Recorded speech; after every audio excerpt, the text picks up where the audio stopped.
Yes, you are able to take photos. As a friendly reminder, this is a hybrid press conference with media on site as well as via Zoom. I'll take questions from the room first and to Zoom as time permits. We do have 2 microphone holders that are in the room, so I ask that you wait until the microphone reaches you, and when you do receive the microphone, that you state your name and affiliation before asking your question.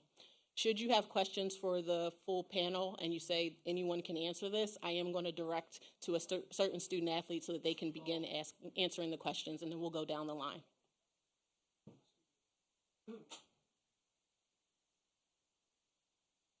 Coach will join on the dais as well. However, we'll field questions to the student athletes first, then we'll dismiss the student athletes, and then we'll take questions to Coach. So I'd ask that you refrain from asking questions from Coach until Coach's time.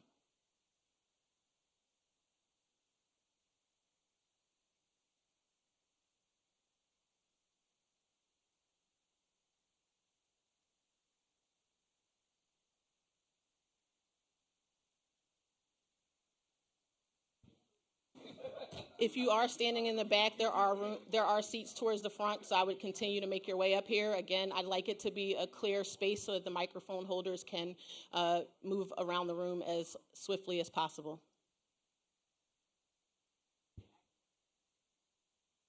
All of the footage from the press conferences will be on the NCAA's Digital Media Hub following each of the press conferences.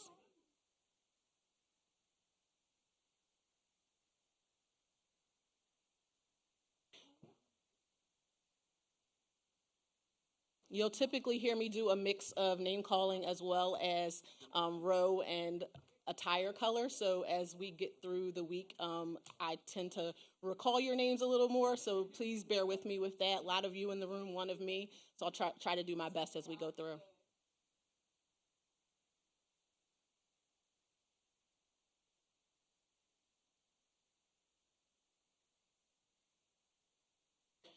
I was just reminded, as I see a lot of folks that are in the back of the room and may not know that there are a few seats still left in the front, there is a media overflow area where you are able to sit and watch the press conferences as well. And if you join via Zoom, again, we'll try to get to those questions as soon as possible after doing the ones here in the room.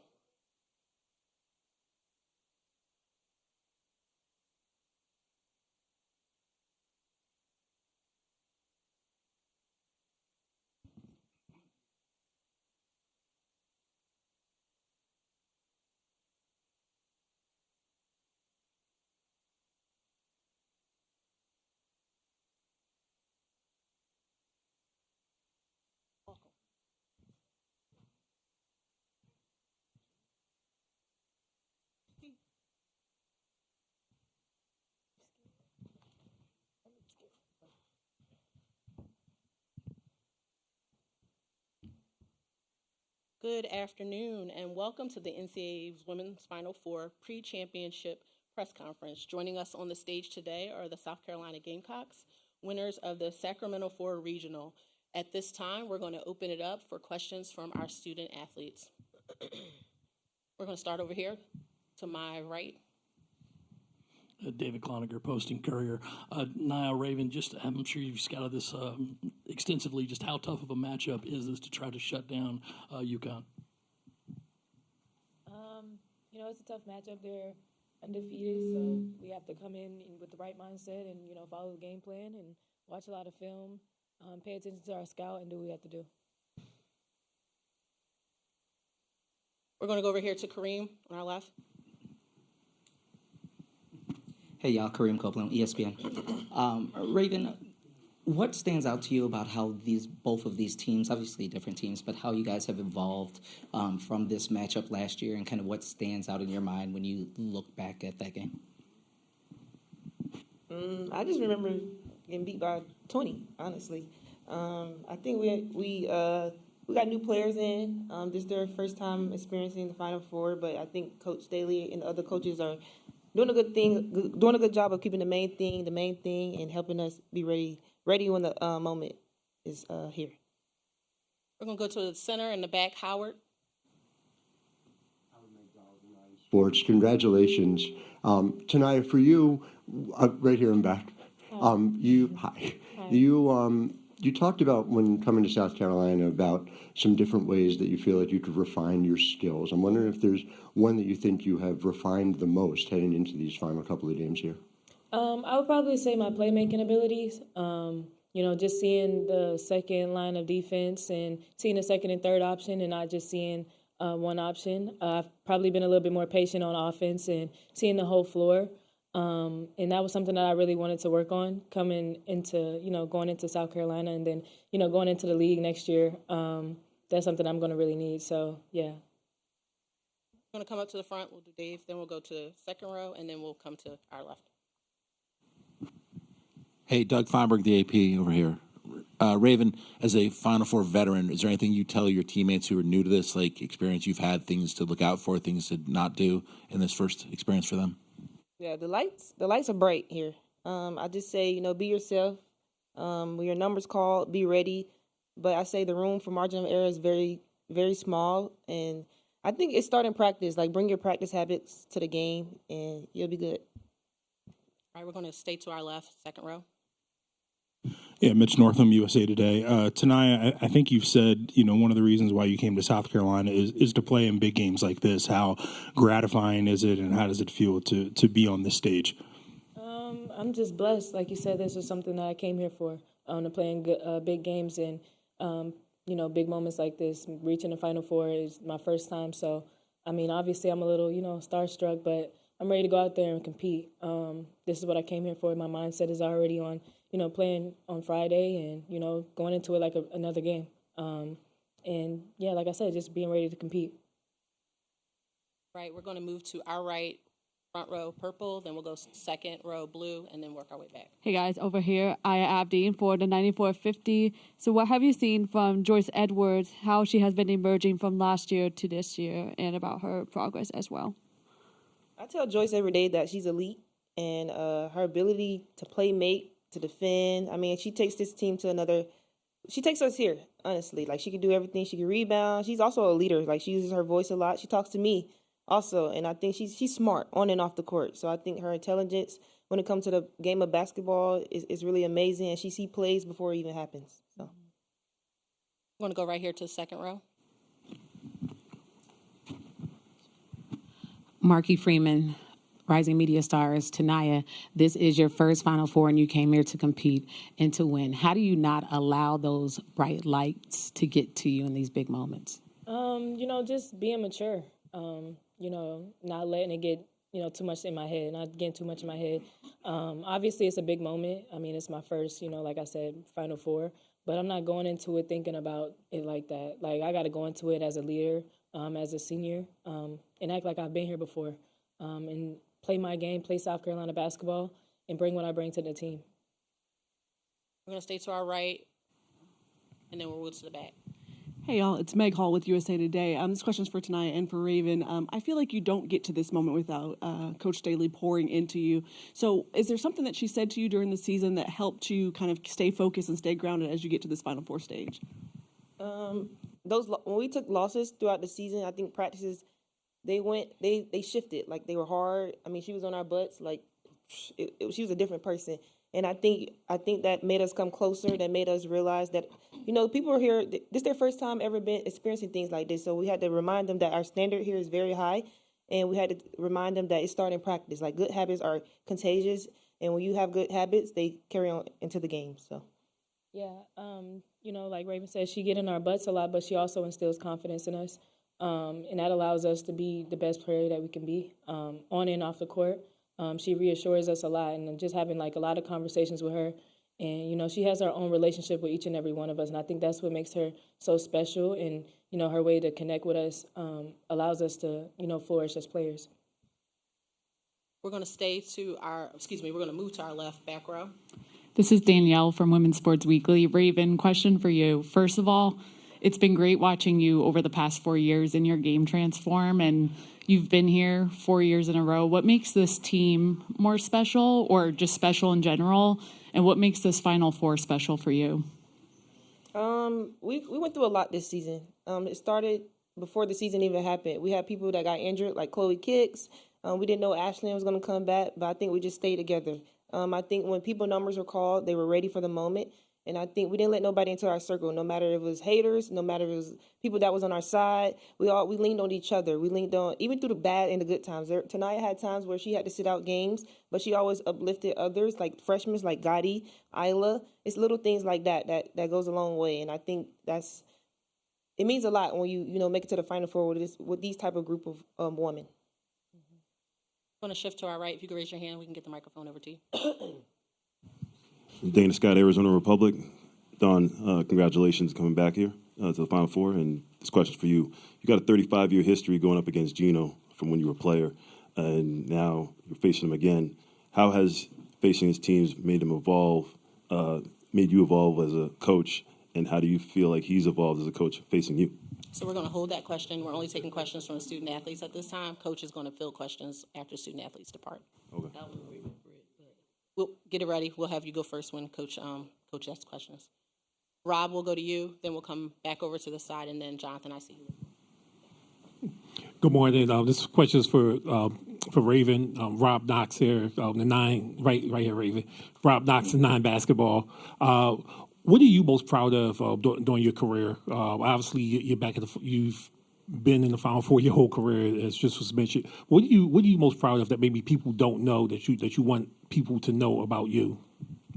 I went through a lot throughout my college career. I think I stayed true to who I was. I trusted the process, and when things got hard, there were times you want to quit or you want to just give up on yourself. But you have people like her and like Coach Staley, my teammates, and the resources she had provide for us. I leaned on them more than I usually thought I would have. But I leaned on them, and they helped me overcome hard times. And you got family. That family means a lot to me, and I think they helped me get over hard times. If I just stayed true to myself, and then when my time was here, I met the standards, and I got in a gym. You gotta live in a gym if you want the results that you want. So. Well, stay to our right. If you could raise your hand so we can get the microphone to you. Yes, please. Sydney Henderson, USA Today. I have a question for Raven. When you were announced the most outstanding player in the Sacramento 4 region, you had a reaction to the announcement. What did you feel in that moment, and how fulfilling has it been to have just this career year across the board at your last run at it? I was just playing in the confetti. I wasn't really thinking about the most outstanding player. I heard them say people's names, but I didn't think they were going to say my name, which I really didn't care for it. But when they said my name, I'm like, what? Me? Like, I earned this? And it honestly shocked me. In my head, I was thinking, like, this just don't go to me, it go to my teammates, because I wouldn't be here without them. There's moments where they uplifted me. I was honestly thinking Joyce Edwards. That's what I was really thinking. She deserved it. But I did tell the freshman Gotti that, the award belongs to her. What she did in the last game, it was phenomenal as a freshman. So, yeah. We're going to come back up to the front, to the left. Jonathan, if you could raise your hand, we can get the microphone over to you. Thank you. Jonathan Tannenwald from the Philadelphia Inquirer. Raven, this question's for you. It was the first time. It was the first time this season in a while that Connecticut and South Carolina had not played in the regular season. And I wonder if that makes this game any different, or if it being in the Final Four instead of a championship game makes it any different. No, I think we take one game at a time. It doesn't matter if you play them throughout the season, Final Four, championship, first game. They're still going to be UConn, and we're still going to be South Carolina. But I think when we do play them, just got to be ready. And yeah. Good question. We're going to go to the back. This is going to be our last row, ladies.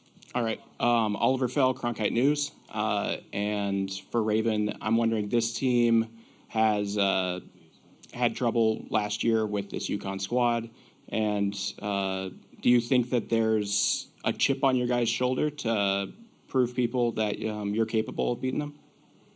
No, I wouldn't say a chip on our shoulder, because it's a whole new team. Like, it's a whole new team. But there are players that went through that.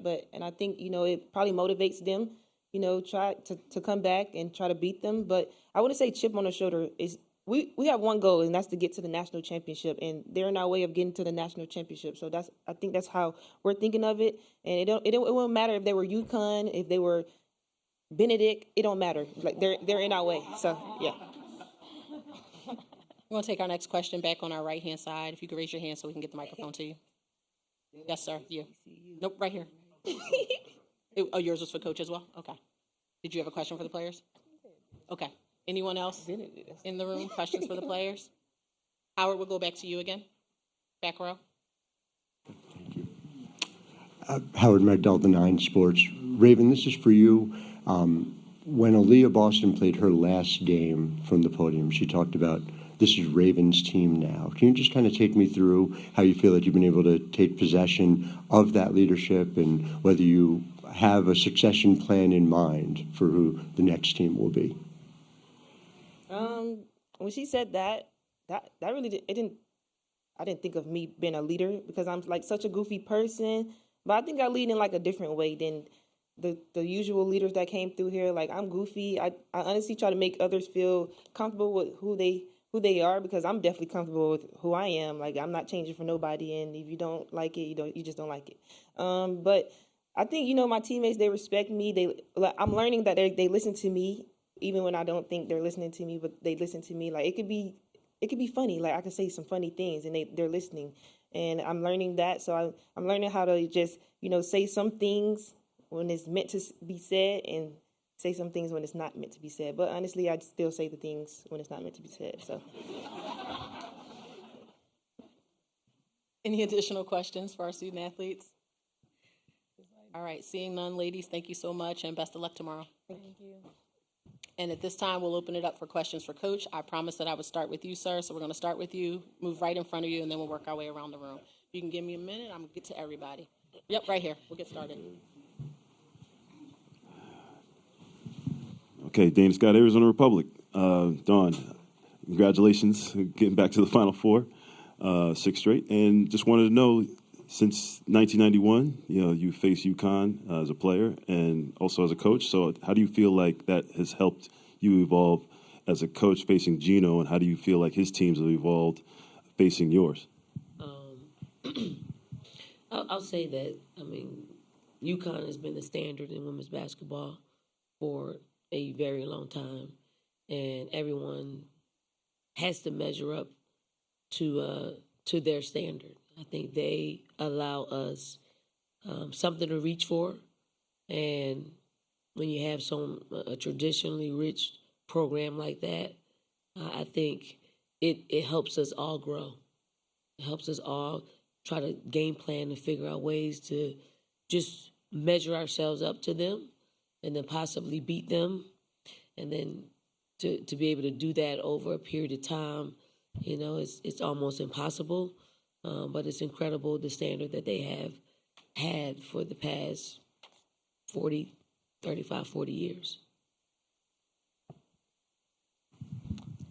Sean Hurd, ESPN and Anscape. Don, when it comes, you've talked about kind of what it's required for being a point guard for you earlier in the tournament. When it comes to Raven, early on, kind of where did she maybe struggle to meet your expectations? And then maybe now, how has she maybe changed or elevated those standards that you have for future point guards? Yeah, Raven was just really, and still is, unserious, right? But when it's time to elevate in regards to winning, she takes on this like narrow-mindedness of only seeing things that will help winning. And like she said, she will say it. She did it. I watched her from afar. And, just take each and every player. Joyce, I think I said this in Sacramento. Joyce was shooting on the rims, and they seemed tight. And she had a negative comment about the rims, and then Raven's like, she tapped her, because that's what Raven does, tilted her head, and she was like, the rims are great. You got to think positive. Just say positive things about it. And it was just very small interaction that I was on the sideline. I watched it. And then one of our staff members overheard her have a conversation with one of our players. And she just verbatim, Raven, player, and their reactions. Raven just, asked her if she was ready. And she said, mm-hmm. This I'm reading, how it was written to me, text to me. And Raven said, "You didn't look like it, right?" And she said, "We need you." And the player said, "Okay." I mean, it is those type of instances where she probably would have never said that years ago. She would not have said it.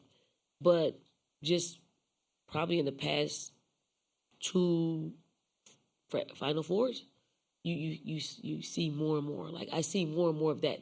This particular Final Four, because they're younger. They don't know. They need her guidance, and she's only going by, her winning compass, and she's going to point them in the right direction. Want to stay to our right? You can raise your hand. Yep. And then we'll come back over. Shantiana Keys, Rising Media Stars. And this is picking back off of that Raven Johnson question. Usually as coaches, you want an extension of yourself on the court, a coach on the court. What things, Raven playing the point guard position, do you not worry about? What elements of the game do you not worry about? I'm going to say this. I don't worry about winning because Raven's a winner. Like the play may be sketchy at times.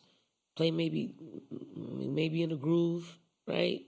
I don't worry about winning. Like her winning percentage with our program is pretty darn high. I mean, it's 90s, now over 90%. So I don't worry about winning, and it's a comfort in knowing that Raven's on our team, and she gives us a really good chance of winning every time we step on the floor. All right, we're going to come to the front, Steve, and then we'll work our way back. Hi, Don. Steve Futterman, NPR and CBC. There's been a moving story where you got involved or were involved, the Lauren Betts story, where she talked about what you did to help her. And I'm trying to get an idea of what prompted you to do it, how you found out, what you said to her, and how you feel about what she said, how you did help her. I mean, I found out on social media like everyone else, and it wasn't. We recruited her. Her phone number was still in my phone. The contact was in my phone. So it's human nature. Like you don't want young kids to have to go through some things, such dark times that she went through, and sometimes you just need to know that you're supported, and it was nothing more than reaching out to support. And if I could ask a follow-up, at the Olympics, there was this competitor, Chloe Kim, who was in first place. There was a Korean competitor who fell, and Kim went to her after first of all said, "You can do it, you can do it." And the Korean ended up beating Chloe Kim, and she was just elated. Didn't bother her at all. Can you talk about the camaraderie amongst athletes? This is, you were a coach, she's an athlete, yeah, of just wanting to help. It goes beyond wanting your side to win. Yeah, I just think that when you are a competitor, obviously you want to win. But there's always a human element to what you're doing, and that is, I'm always looking out for the greater good of our sport, because our sport has been held down for so long that I do think the people that's within our sport have to have a healthy balance of winning and knowing when it's great for the game. We had that 2021 when we're up double digits in the fourth quarter against Kentucky. And, we didn't win the game. But I thought it was great for Kentucky. Like, it was pretty good it was a pretty good game. They did what they needed to do. They executed a late game play, beat us. Did we want to win? Yeah, shortly. We wanted to win, but when you look at the whole grand scheme of things, it's a heck of a tournament for them and heck of a win for them. So when you have perspective like that, when you can look beyond, self and know that it's good for the game, you can be okay with it. We'll stay to our left-hand side. We'll do Cassandra, then Sir, we'll do you next. Cassandra Negley with Yahoo Sports. Having prior experience in the Final Four is always an asset for players like Tanaya. Is there anything over the years you found helpful to say or do that can kind of help speed them up and get up to speed on that? Yeah, that's hard, but I think the language Raven was speaking was we've always said bring your practice habits to the game. There will probably there'll probably be some some adrenaline flowing real high for Tanaya and some of the other players that haven't been in a situation.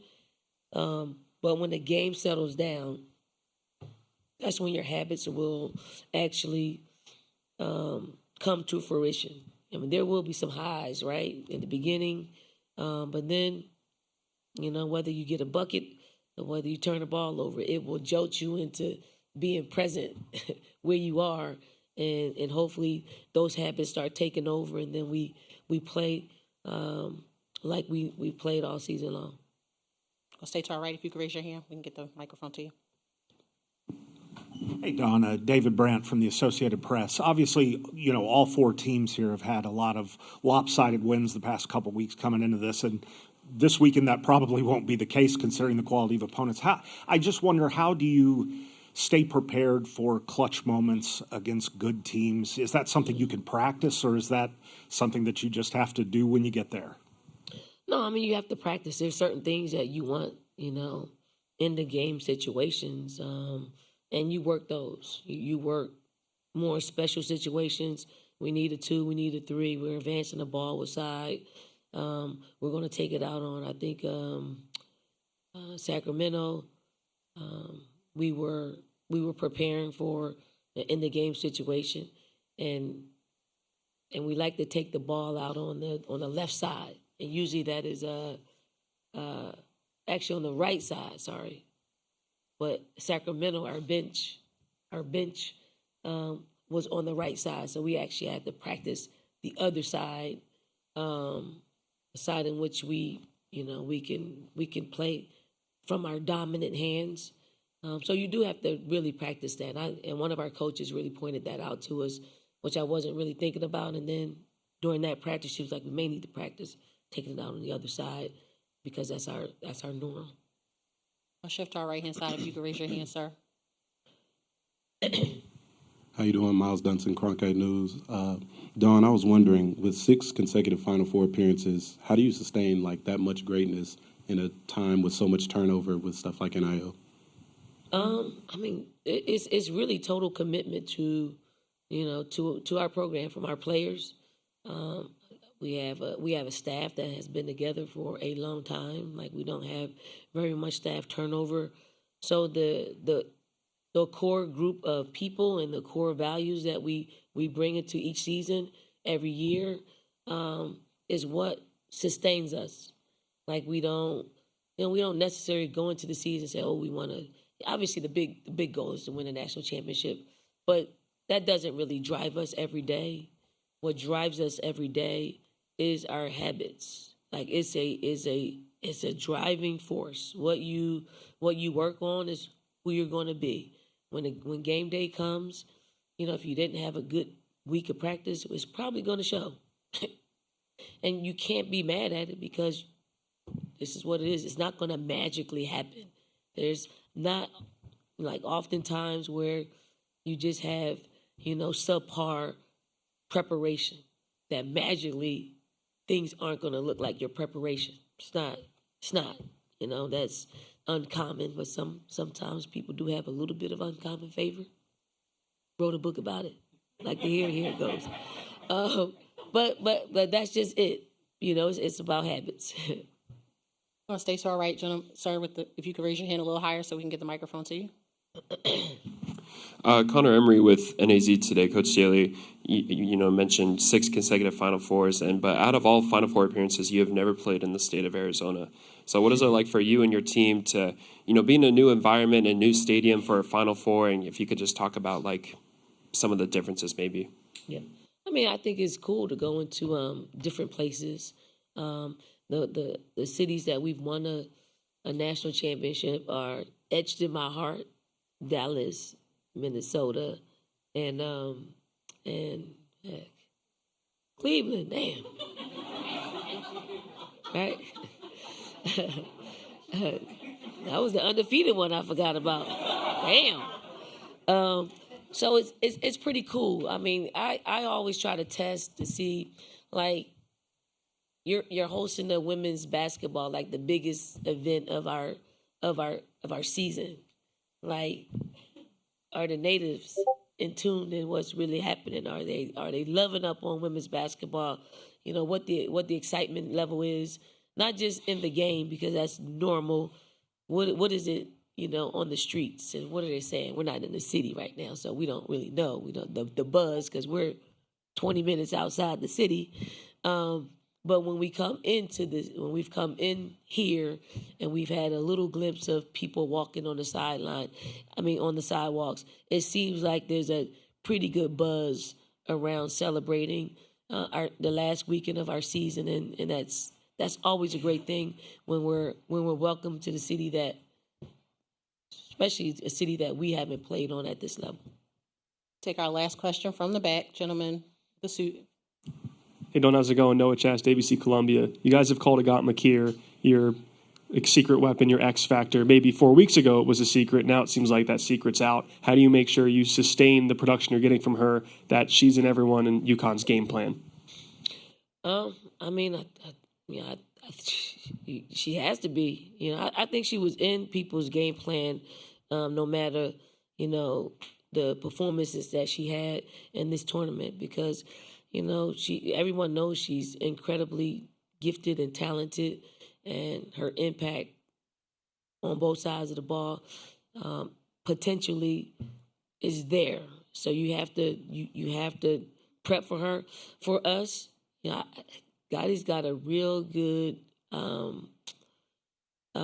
thinks highly of herself and her talents, which she should. I think that is the thing that propelled her to play like she's playing. Is she thinks very highly of herself, and I do think she's truly competitive, especially when there's somebody on the other side that's in her class that she wants to prove that she is in an elite class. So for us is just continuing bringing our practice habits to the game. That's all we have to do in order for us to survive and advance in this tournament. Coach, I want to thank you for your time, and best of luck tomorrow.